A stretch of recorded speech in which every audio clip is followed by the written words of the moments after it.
50,000 ఇండ్లు ఇచ్చారు. అంతకుముందు బీజేపీ మన బీఆర్ఎస్ ప్రభుత్వం 2 గదులు ఇండ్లు ఇస్తానని ప్రజల్ని మోసం చేసి 2 సార్లు అధికారంలోకి వచ్చి మళ్ళీ తగుదునమ్మా అని మన ఇంటికి వచ్చి మాకు ఓటేయండి మేమేదో చేస్తానని చెప్తున్నారు. మొన్న జరిగిన అసెంబ్లీ ఎన్నికల్లో వాళ్ళు ఓడిపోయినప్పుడే కాంగ్రెస్ పార్టీ అధికారంలోకి వచ్చింది. పార్లమెంట్ లో ఈ బీఆర్ఎస్ పార్టీకి ఒక్క సీటు కూడా రాలేదు. 7 పార్లమెంట్ సీట్లో డిపాజిట్ కూడా పోయింది. మీకందరికీ ఒకటే మాట చెప్తున్నాను, సీతక్క గారు మంత్రిగా ఉన్నారు, నేను పార్లమెంట్ మెంబర్ గా ఉన్నాను.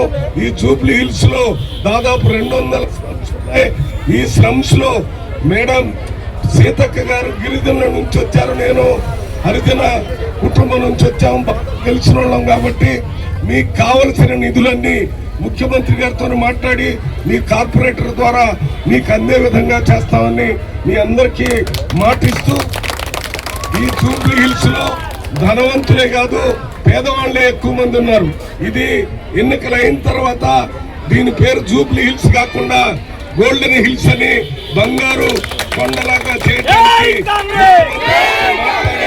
అన్ని పనులు చేస్తామని అందరూ చేతి గుర్తు మీద ఓటేసి మరి నవీన్ యాదవ్ని మా లెక్క ప్రకారం 1,00,000 ఓట్ల కంటే ఎక్కువ మెజార్టీతో గెలిచేటటువంటి పరిస్థితి ఉంది. ఆ బీఆర్ఎస్ కానీ బీజేపీ కానీ ఎన్ని మాటలు చెప్పినా ఓట్లు వచ్చేటటువంటి పరిస్థితి లేదు. అన్ని చోట్ల చూసి వచ్చాం.